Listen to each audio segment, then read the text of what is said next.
بسم اللہ الرحمن الرحیم، السلام علیکم۔ پروگرام کیف فقیر میں میں آپ کو خوش آمدید کہتا ہوں۔ بہت سی باتیں ایسی ہیں جن کو اگر ہم دیکھیں تو اس کا تعلق خالصتاً اس چیز سے ہے کہ ہم اپنی سوچ میں کتنی گہرائی پیدا کرتے ہیں۔ ہمارے ساتھ موجود ہیں اس وقت سید سرفراز احمد شاہ صاحب، جن سے ہم گائیڈنس لیتے ہیں۔ بنیادی طور پہ اسی چیز پہ زور دیتے ہیں، اور وہ یہ ہے کہ اپنی سوچ کے اندر گہرائی پیدا کرو۔ سطحی چیز کبھی کامیاب نہیں ہو سکتی۔ یہ پیغام اکثر پروگرامز میں ہم آپ تک پہنچاتے رہتے ہیں۔ سطحی چیز کو ختم کرنے کے لیے بہت ضروری ہے کہ آدمی مطالعے کی عادت اپنائے۔ جتنا مطالعہ گہرا ہوگا اتنی زیادہ اس کی سوچ سطحی سے اٹھ کر اعلیٰ درجے کی ہو جائے گی۔ اور ایک اور چیز جو شاہ صاحب نے اکثر اپنے ارشادات میں فرمایا کہ گہرائی پیدا کرنے کے لیے ضروری ہے کہ آپ تھوڑی سی انالیٹیکل سوچ کے ساتھ اپنی سوچ کو آگے بڑھائیں۔ شاہ صاحب، بہت لوگ اس بارے میں ہیں، وہ کہتے ہیں کہ مطالعہ تو کریں، لیکن یہ سمجھ میں نہیں آ رہا کہ کسی زمانے میں لوگ اس لیے جاہل رہ جاتے تھے کہ کتابیں نہیں ہوتی تھیں، اور آج کل اس لیے رہ جاتے ہیں کہ کتابیں بہت زیادہ ہیں۔ یہ چوائس کیا کسی گائیڈ کے بغیر ممکن نہیں ہے؟ کتابوں کے معاملے میں بھی کیا یہی ہونا چاہیے کہ آپ اپنے لیے ایک اچھا استاد چنیں جو آپ کو بتائے کہ اس بھیڑ میں سے کون سی کتابیں ایسی ہیں جن کو منتخب کر کے آپ کو پڑھنا چاہیے؟ بسم اللہ الرحمن الرحیم۔ ایسی کوئی بھی بات حتمی طور پر کہنا شاید زیادتی ہو جائے گی کہ اگر کتابیں نہیں ہیں تو انسان پڑھ لکھ نہیں سکتا۔ جب ابھی کتابیں دنیا میں رائج نہیں ہوئی تھیں اس وقت بھی بڑے بڑے قابل لوگ دنیا میں پیدا ہوئے۔ اصل میں بنیادی طور پر دو چیزوں میں ایک فرق موجود ہے۔ ایک جو آدمی تعلیم یافتہ ہے، اور دوسرا جو پڑھا لکھا ہے۔ اس کو انگریزی میں زیادہ کلیئر ہو جائے گا کہ ایک آدمی ایجوکیٹڈ ہے، وہ مختلف اعلیٰ ڈگریز حاصل کیے ہوئے ہیں، اور ایک آدمی کے پاس اسٹریٹ وزڈم بہت ہے، پڑھا لکھا ہے، لرنڈ ہے۔ تو ایجوکیٹڈ اور لرنڈ دونوں میں بہت فرق ہے۔ ایک آدمی جو ایجوکیٹڈ ہے ضروری نہیں کہ وہ لرنڈ بھی ہو۔ ہمیں اس پر اپنے ذہن میں کلیئر رہنا چاہیے۔ آپ کو گاؤں میں بڑے لوگ جو کبھی اسکول نہیں گئے لیکن بڑی وزڈم کی بات کرتے ہیں، ان کی اسٹریٹ وزڈم ہے۔ وہ آج سے 50 سال پہلے کے وقت پہ واپس چل جائیے تو مائیں عمومی طور پر زیادہ پڑھی لکھی نہیں ہوتی تھی، صرف خط لکھنے کی حد تک وہ ان کی تعلیم ہوتی تھی۔ لیکن ایسی ہی ماؤں کی گود سے بڑی بڑی جید شخصیتیں، بڑے بڑے عالم پیدا ہوئے ہیں۔ تعلیم یافتہ ہونا اچھی بات ہے، بشرطے کہ ہم تعلیم اس لیے حاصل کریں کہ ہم لرنڈ ہو جائیں۔ ٹھیک۔ کیونکہ پہلے بھی 2-4 موقعوں پر آپ سے بات ہوئی تو میں نے عرض کیا کہ جو کچھ میں اپنی سینسز کے ذریعے سے معلومات اکٹھی کر رہا ہوں، چیزیں چھونے سے، سونگنے سے، چکھنے سے، دیکھنے سے، سننے سے، میں ہر وقت سیکھ رہا ہوں چیزیں، اور یہ میرے اندر جمع ہو رہی ہیں۔ یہ سب معلومات ہیں، علم نہیں ہے۔ لیکن اگر ان معلومات کو میں نے استعمال کر لیا اور ان معلومات نے میری زندگی کے جو رویے ہیں، my attitudes towards life، اگر ان کو تبدیل کر ڈالا بہتری کے لیے، تو وہ معلومات علم ہو جائیں گی. ٹھیک ہے. جس طرح یہ کہا جاتا ہے کہ علم ہمیں سکھاتا ہے کہ بروں میں اچھا کیا ہے، اور عقل ہمیں سکھاتی ہے کہ اچھوں میں زیادہ اچھا کیا ہے. یہ انسان کے لرنڈ ہونے کی نشانی ہے کہ وہ اچھوں میں زیادہ اچھے کو پک کر لے. ٹھیک ہے. تو ہمیں بجائے معلومات اپنے پاس اکٹھی کیے جانے کے، اسے کنورٹ کرنا چاہیے، اس کی ٹرانسفارمیشن ہونی چاہیے علم میں، کہ وہ میری زندگی میں اپلیکیبل نظر آئیں اور میرے رویے زندگی کے بدلتے چلے جائیں. تو وہ علم ہے. اس کا مطلب یہ ہے کہ میں علم رکھنے والا ہوں. ٹھیک ہے. ہمیں اس پر زور دینا ہے. میں ایک دو سوال لے لوں. جی کوئی بات کرنا چاہ رہے ہیں آپ؟ میرا نام ارم حسن ہے، اور میرا کوسچن جو ہے نا وہ رحمان اور بندے کے تعلق پہ ہے کہ ایک انسان کو یہ کیسے پتہ چلتا ہے کہ وہ رحمان کی طرف سے آزمائش میں ہے، اور اگر وہ اس کو پتہ چل جائے تو وہ اس کو اس آزمائش میں سرخرو کیسے ہو سکتا ہے، مطلب وہ پاتھ وے کیا ہوتا ہے؟ رب کے لیے آپ نے رحمان کا لفظ استعمال کیا.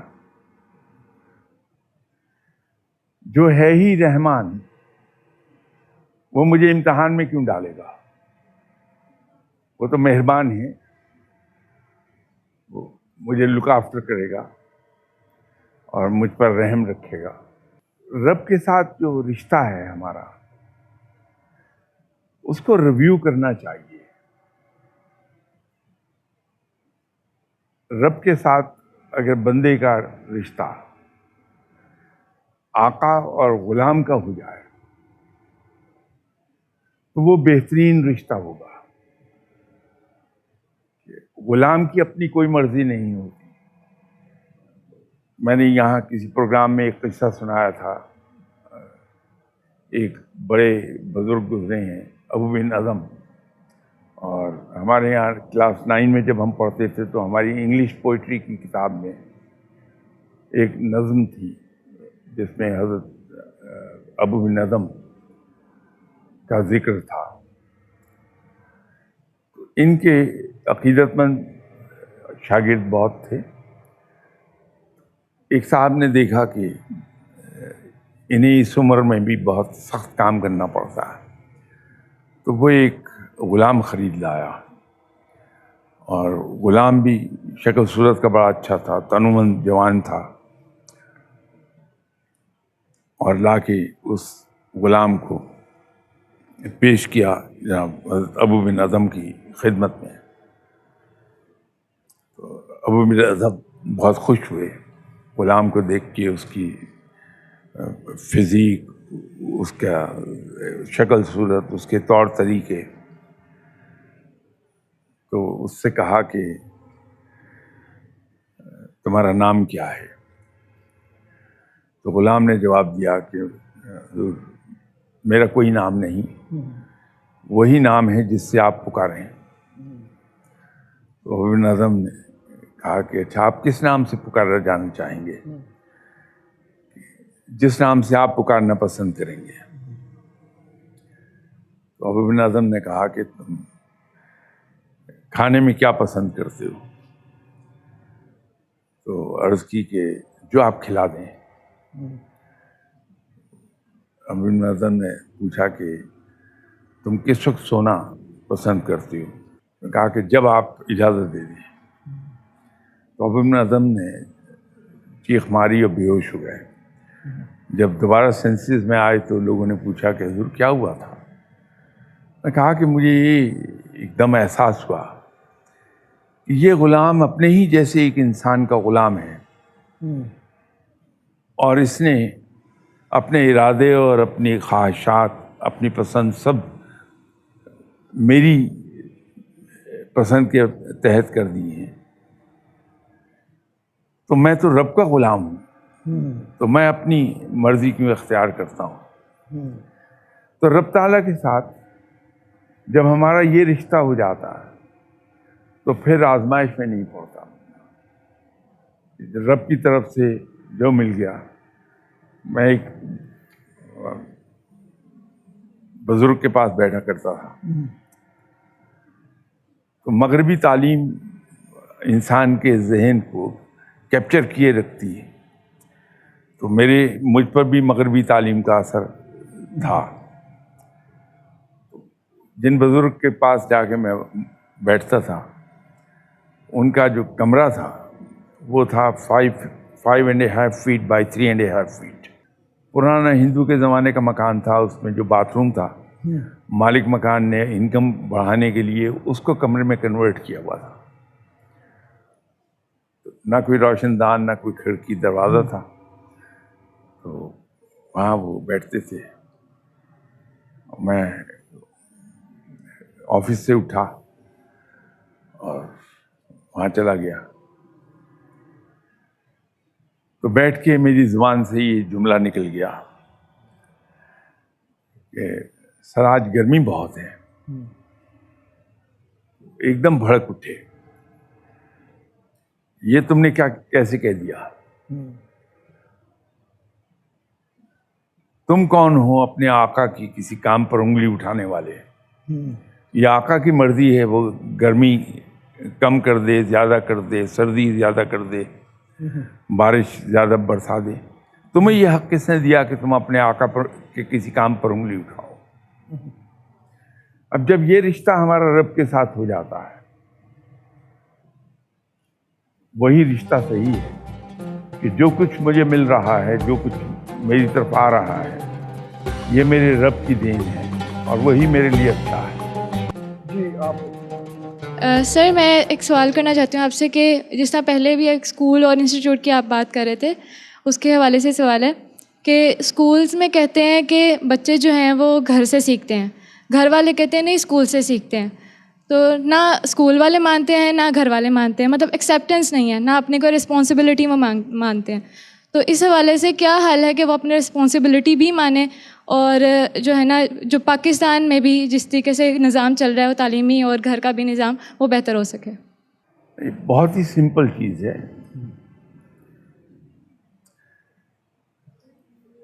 دن کے 24 گھنٹے ہوتے ہیں. ایٹ بیسٹ اگر کوئی بچہ اسکول میں وقت صرف کرتا ہے، at the outer limit 5.5 hours، پھر بھی 18.5 گھنٹے گھر پہ گزارتا ہے. تو جہاں اس نے 5.5 گھنٹے گزارے اس کی زندگی پر انفلوئنس زیادہ ہوگا، یا جہاں وہ 18.5 گھنٹے گزار رہا ہے اس کا انفلوئنس اس پر زیادہ ہوگا. ہم لوگ اصل میں اپنی ذمہ داری کو شرک آف کر دیتے ہیں اور اس پروسیس میں یہ تھیوریز ہم ڈیولپ کرتے ہیں کہ اسکول بھیجا ہے، وہاں بچہ وہاں سے کیوں نہیں سیکھ کے آتا. چلیے فرض کر لیجئے 5.5 گھنٹے اس نے بہت انٹینسو ٹریننگ میں وقت گزار لیا. اس کا کیا ہوگا کہ وہ 18.5 گھنٹے جہاں گزار رہا ہے وہاں اس کے بالکل برعکس چیزیں اس کو دیکھنے کو مل رہی ہیں. ٹیچر اس کو سکھا رہا ہے کہ بیٹا غیبت بہت بری بات ہے. 18.5 گھنٹے گھر میں دیکھ رہا ہے کہ ماں باپ تمام رشتہ داروں کی ان کی غیر موجودگی میں برائی کر رہے ہیں.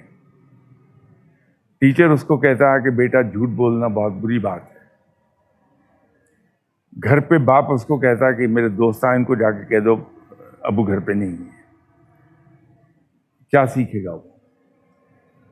بات یہ ہے کہ ہمیں یہ اپنے مائنڈ میں کلیئر ہونا ہے کہ اسکول میں بچے کو بھیجنے کا ہمارا مقصد کیا ہے اور گھر میں ماں باپ کی ذمہ داری کیا ہے. مدرسے میں جاتا ہے بچہ حصول تعلیم کے لیے، حصول علم کے لیے. گھر میں ماں باپ اس کی تربیت کرتے ہیں. تو آج اگر ہم اینالائز کریں گے تو نوجوانوں میں ایک چیز نظر آئے گی کہ پڑھا تو ہے انہوں نے لیکن تربیت کہیں نہیں ہے. جو اکٹھا جوڑ کر ایک لفظ بولتے ہیں تعلیم و تربیت, اس میں تعلیم لفظ رہ گیا, تربیت اس میں سے انقا ہو گئی. وہ تربیت ماں باپ کو کرنی ہے بچے کی, تو ریسپانسبلٹیز دونوں پر ہیں. یہ ایک چھوٹا سا سوال کسی کا ہے, مطلب اس حوالے سے سوشل سوال ہے, اور وہ یہ ہے کہ آج کل دیکھنے میں یہ آیا ہے کہ مائیں خود فون پہ لگ جاتی ہیں, بچوں کو کارٹون دیکھنے پہ لگا دیتی ہیں. تو یہ کارٹون کے نیگیٹو اثرات بہت زیادہ ہیں. اس کی شخصیت میں جو کیریکٹرز وہ دیکھ رہے ہیں وہی بیٹھ جائیں گے, اور ان کیریکٹرز کا ہمارے معاشرے کے ساتھ کوئی تعلق نہیں ہے. تو اس حوالے سے کچھ کہیے گا. مطلب آپ نے خود ہی ایک بڑا ڈرا بیک پوائنٹ آؤٹ کر دیا. یہ جو کارٹونز ہم دیکھتے ہیں, بچوں کو دکھاتے ہیں ہم, ان کا تعلق ہمارے معاشرے سے نہیں ہے. اس میں جو زبان استعمال ہو رہی ہے وہ ہماری کلچرل ویلیوز سے بہت دور ہیں, بہت دور. اس گئے گزرے زمانے میں بھی الحمدللہ ہمارے یہاں اپنے سے بڑے کا ایک احترام باقی ہے. ہم اپنے سے بڑے, جو عمر میں بڑا ہے, رتبے میں بڑا ہے, ہم اس کو اتنا نیکڈلی نیگیٹ نہیں کرتے.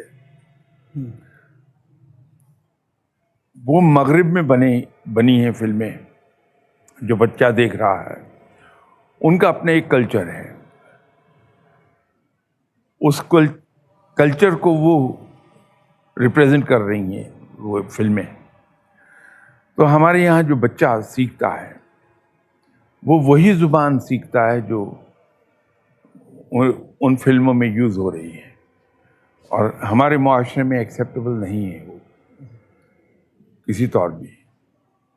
وہ حال تو یہ ہو گیا نا کہ وہ انڈیا کے بنے ہوئے کارٹون آ گئے, اور وہ بچہ دیکھ کے وہ کہتے ہیں, کسی کا کہہ رہا تھا کہ شادی کیسے ہو گئی, اس میں پھیرے تو ہوئے نہیں ہیں. تو یہاں تک کلچرل انفلوئنس ہو گیا. تو یا تو یہ ہے کہ اس کا حل یہ ہے کہ ہم اپنے یہاں بھی اپنے میدان میں اپنے پیروں پہ کھڑا ہوں اور اپنے کارٹون بنائیں, ان کو مختلف جو ہمارے انیکڈوٹس ہیں, کہانیاں ہیں, ان کو اس میں کر کے بچے کی تربیت کریں, اور یا بچے کو منع کریں پھر مطلب اس چیز سے.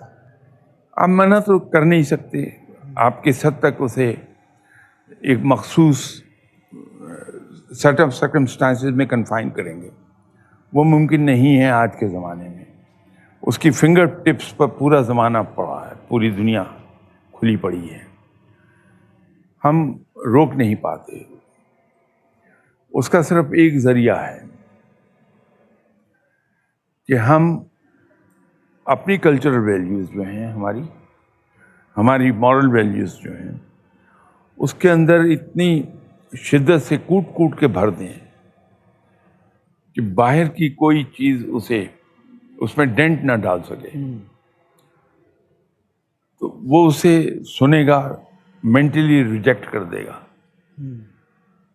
کسی ایک لوز بات پر وہ کہکا لگا کے اسے بھلا دے گا.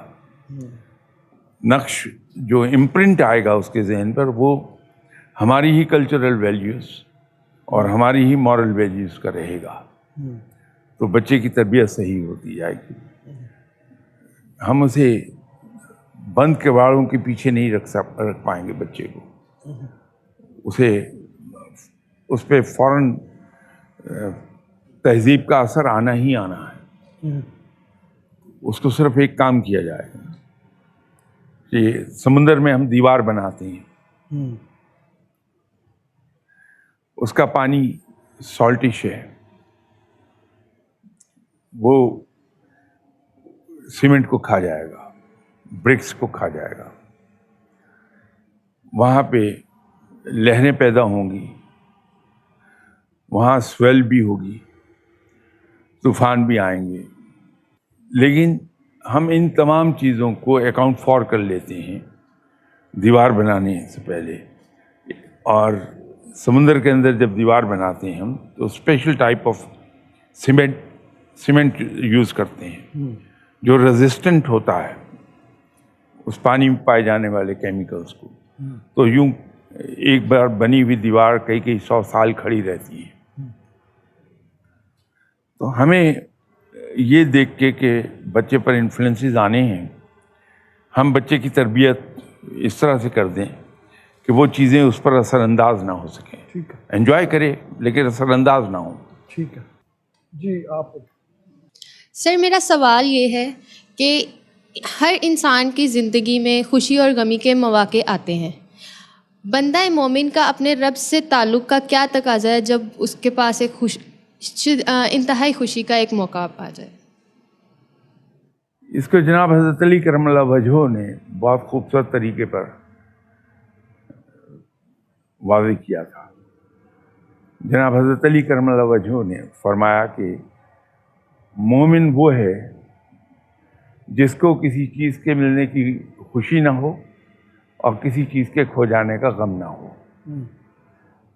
مومن اسی طرح جناب حضرت علی کرم اللہ وجہہ نے فرمایا تھا کہ جب کوئی میری دعا قبول ہو جاتی ہے تو میں سجدہ شکر بجا لاتا ہوں، اور جب میری کوئی دعا قبول نہیں ہوتی تو بھی میں سجدہ شکر بجا لاتا ہوں۔ تو قبول نہ ہونے کی صورت میں سجدہ اس لیے کہ میں اپنی کم علمی کی وجہ سے وہ چیز مانگ رہا تھا رب سے جو میرے لیے فائدہ مند نہیں تھی، لیکن میرے رب نے اپنی رحمت کے صدقے مجھے اس سے بچا لیا، دعا قبول نہیں کی، تو اس کا شکرانہ ادا کرتا ہوں۔ یہ جناب حضرت علی کرم اللہ وجہہ کا فرمان ہے۔ مسلمان نہ خوشی کے عالم میں اور نہ غم کے عالم میں اپنے ہوش نہیں گنواتا، اپنے ذہن کو اپنے کنٹرول سے باہر نہیں ہونے دیتا، اس کے ریئیکشنز بڑے کنٹرولڈ ہوتے ہیں۔ جی آپ۔ میں یہ سوال کرنا چاہتی ہوں کہ ہم بچپن سے، میں سنتی بھی آ رہی ہوں اور میں نے پڑھا بھی کہ ڈراموں کا نا بہت اثر ہوتا ہے معاشرے میں بھی، ہماری ایون گھریلو زندگی پہ بھی ڈراموں کا بہت اثر ہوتا ہے۔ تو میں اپنے بچپن سے سنتی آ رہی ہوں کہ پاکستانی ڈرامے بہت اچھے ہیں، بہت اچھے ہیں، لیکن جو میں اپنے بچپن سے دیکھ رہی ہوں مجھے ان میں منفی پہلو زیادہ نظر آیا ہے۔ اور اگر آپ کہتے ہیں کہ اس کا انفلوئنس ہے، تو اب ایک بندہ ڈرامہ دیکھ رہا ہوتا ہے، اگر اس میں کوئی بہت زیادہ منفی سین ہو تو میں نے نوٹس کیا اگر آپ اس بندے کو بلاؤ تو وہ غصہ کرے گا، وہ آپ کے ساتھ غصے سے بات کرے گا۔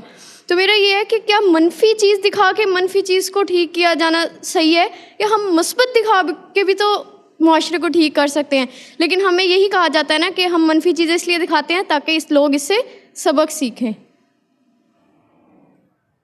کہ آپ صلی اللہ علیہ وسلم کا فرمان ہے کہ بدی کا جواب بدی سے نہیں دیا جانا چاہیے۔ جو منفی رویے ہیں ہم ان رویوں کی تشہیر کر کے منفی رویوں کو ختم نہیں کر پائیں گے۔ اس کے لیے ہمیں بہت ہی سائنٹیفک گراؤنڈز پر پروپیگیٹ کرنا پڑے گا۔ جو جو وقت گزرا ہے پروپیگنڈا ایک سائنس بنتی چلی گئی ہے۔ اب سیاہ پروپیگنڈا ہے، وائٹ پروپیگنڈا ہے، گرے پروپیگنڈا ہے، یلو پروپیگنڈا ہے۔ پروپیگنڈا کی اس طرح قسمیں ہیں۔ تو ہمیں یہ دیکھنا ہے کہ ایک بات جو میں ڈائریکٹلی کسی کو کہہ رہا ہوں وہ اثر رکھے گی، یا اگر میں اس کو ایک کہانی کی صورت میں بیان کر دوں۔ انسانی فطرت کی ایک کمزوری ہے کہ وہ نصیحت سے دور بھاگتا ہے انسان، لیکن اگر وہی چیز میں کہانی کی شکل بنا کے کسی کے سامنے رکھ دوں تو اس کا بڑا انٹرسٹ اراؤز ہوتا ہے اس میں۔ تو ہمیں یہ ڈرامے جب شروع میں بنے تھے، ڈرامے بڑے پازیٹیو تھے، اس وقت یہی ایک کانسیپٹ اس میں کام کر رہا تھا کہ ہم ایک چیز کو پروف کرنا چاہتے ہیں کہ یہ غلط ہے، تو بجائے اس کے کہ اس چیز کو ہم ڈائریکٹلی یہ کہہ دیں کہ یہ غلط ہے، ہم نے اسے کہانی کی صورت میں پیش کیا اور ویور کو، اس کے ذہن کو مجبور کیا کہ وہ خود اس کا نتیجہ نکالے کہ یہ درست تھا یا پہلے جو کہی گئی بات وہ درست تھی. وہ سائنٹیفک لائنز بنے ہوئے تھے. اب شاید ڈراموں کے اندر ایک عنصر آ گیا, وہ ہے کہ وہ زیادہ انٹرٹینمنٹ اورینٹڈ ہیں بجائے ایجوکیشن اورینٹڈ ہونے کے. تو اس وجہ سے آپ کو یہ محسوس ہو رہا ہے. ادروائز وہ صحیح تکنیک تھی کہ نصیحت کو کہانی کی صورت میں بیان کر دیا جائے. نصیحت نہ رہے, کہانی بن جائے. اس سے خود سبق سیکھ جاتا ہے انسان. اس میں جیسے آپ نے ارشاد فرمایا نا, یہاں بھی میرے خیال میں وہی کلیہ ہوگا کہ آپ اپنی ذہنی سطح اتنی بلند کر دیں بچوں کی کہ وہ برائی کو خود بخود ریجیکٹ کر دیں اگر کوئی ایسی چیز سامنے آتی بھی ہے تو. جی آپ. میں آپ سے یہ پوچھنا چاہتی ہوں کہ how can one achieve his or Hare goals in short period of time? یہ زیادہ دشوار کام نہیں ہے. اس کے لیے ضروری یہ ہے کہ ہم صحیح خطوط پر سوچنا شروع کر دیں. جب ہم صحیح لائنز پہ سوچتے ہیں, کیونکہ ہماری ہر فعل کی ابتدا سوچ سے ہوگی, اور سوچ کی ابتدا ہوتی ہے ہمارے مائنڈ کی ٹریننگ سے. جس طرح سے ہم اگر کسی انسان کی ٹریننگ یہ کر دیں کہ جھوٹ بولنا غلط ہے, اب اس کو یہ سوچ آئے گی نہیں کہ میں جھوٹ بولوں. تو جب سوچ نہیں آئے گی تو اس پہ عمل بھی نہیں ہوگا. اپنے رول کو ڈٹرمن کرنے کے لیے ان شارٹیسٹ پاسبل ٹائم غور و فکر کی بڑی ضرورت پڑ جائے گی. جو لوگ یہ سوچتے ہیں کہ میں کیوں پیدا کیا گیا, میرے پیدا کرنے کا مقصد کیا تھا, جب ان لائنز پہ کوئی سوچتا ہے تو آہستہ آہستہ اس پر چیزیں واضح ہونی شروع ہوتی ہیں. اس کو اپنا رول سمجھ آ جاتا ہے. جب رول سمجھ آ جائے گا تو پھر وہ کم سے کم وقت میں اس رول کو پلے کرنے کے قابل ہو جائے گا. آپ نے بہت سے گھرانے دیکھے ہوں گے کہ ٹریجیکلی باپ کی ڈیتھ ہو گئی, بچے چھوٹے تھے, تو جو ان چھوٹے بچوں میں ریلیٹیولی بڑا بیٹا ہے اس کو بہت جلد یہ احساس پیدا ہو جاتا ہے کہ اس گھر میں اب میرا رول کیا ہے. آلدو میں 12-13 سال کا ہوں, لیکن مجھے اپنے فادر کے رول کو امیٹیٹ کرنا ہے. پرووائڈر میں بنوں گا. تو وہ اس عمر میں ہی گھر کے لیے ارن کا کر کے لانا شروع کر دیتا ہے. بچوں کے لیے امبریلا بنتا ہے, پروٹیکشن پرووائڈ کرتا ہے. اس لیے کہ اس کی سمجھ میں یہ بات آ گئی باپ کے چلے جانے کے بعد کہ اب ذمہ داری میری ہے. وہ جو آپ نے سوال پوچھا تھا اس کے پیچھے ٹریننگ آف مائنڈ کی بات ہے. جی آپ. میرا کوشچن یہ ہے کہ ایز اے پاکستانی ہم ریسرچ ورک میں بہت پیچھے ہیں as compared to other countries, تو اس کی بیسک ریزن کیا ہے؟ پہلی بات تو یہ ہے کہ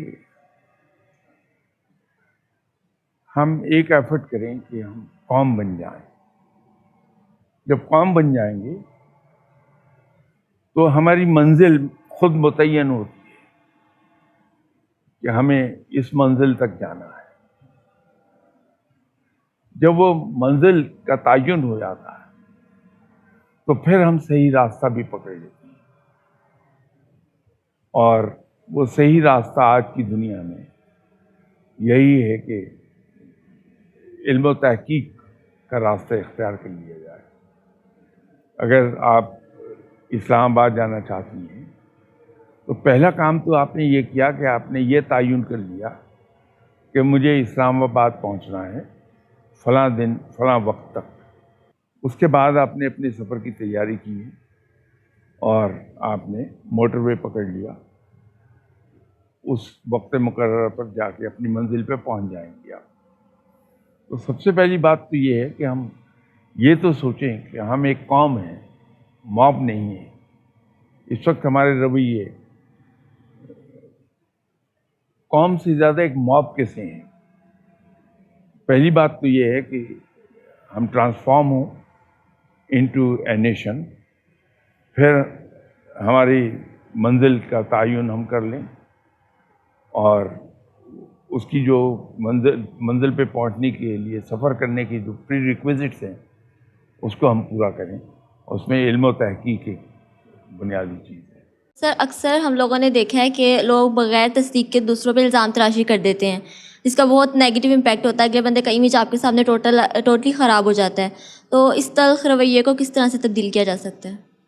بات یہ ہے کہ میرا کلیم یہ ہے میں مسلمان ہوں، لیکن مسلمان کو زندگی گزارنے کے لیے جو قواعد و ضوابط رب نے دیے ہیں دین کی صورت میں ان کو بھلائے رکھتا ہوں.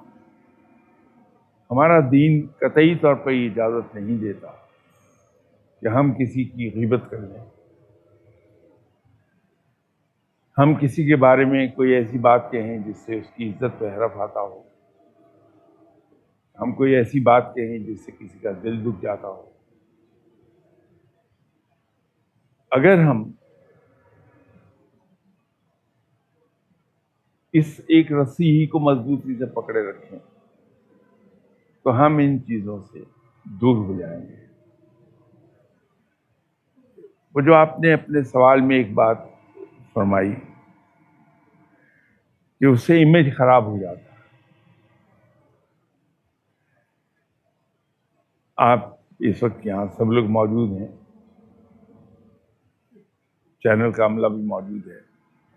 اگر ایک صاحب یہاں تشریف لائیں اور بے محابہ ہم میں سے کسی ایک کو برا بھلا کہنا شروع کر دیں، جن کو برا بھلا کہا جا رہا ہے وہ مسکراتے رہیں بیٹھے، 5 منٹ بول کے وہ صاحب چلے جائیں. اب ہم میں سے ہر آدمی ایک بات سوچ کے جواب دے، ہم کس کو برا سمجھیں گے؟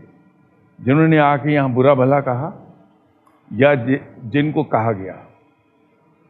تو آبویسلی جن صاحب نے برا بھلا کہا ہے انہی کو ہم برا سمجھیں گے.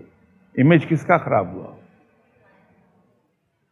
قدرت کا قانون بھی کام کرتا ہے. اگر میرے خلاف پروپیگنڈا ہو رہا ہے اور میں اس کا جواب نہیں دیتا، مسکراتا رہتا ہوں، تو وہ لا آف نیچر ایکٹیو ہو جاتا ہے. تو پروپیگنڈا کرنے والے ان کو شرمندگی ہوتی ہے، اس آدمی کو نہیں ہوتی جس کے خلاف پروپیگنڈا کیا جا رہا ہے، برا کہا جا رہا ہے. تو اس بات پہ ہم پورا یقین رکھیں کہ عزت اور ذلت کلیتاً رب کے اختیار میں ہے. اگر رب کسی کو عزت دینا چاہتا ہے تو پوری دنیا مل کے بھی اس کو روک نہیں پاتی. اسے عزت مل کے رہتی ہے کہ رب دینا چاہ رہا ہے. اور اگر اس کا ادر وے راؤنڈ ہو جائے تو ساری دنیا مل کے بھی اس آدمی کی عزت محفوظ نہیں رکھ سکتی. تو جب عزت اور ذلت ہے ہی رب کے اختیار میں تو کسی سے ہم کیوں گلہ کرنے جائیں کہ تم نے یہ کہہ دیا، تم نے وہ کر دیا؟ وہ خود اپنی پوزیشن خراب کر رہا ہے. بڑی مہربانی سر، بہت شکریہ. آپ لوگوں کا بھی شکریہ.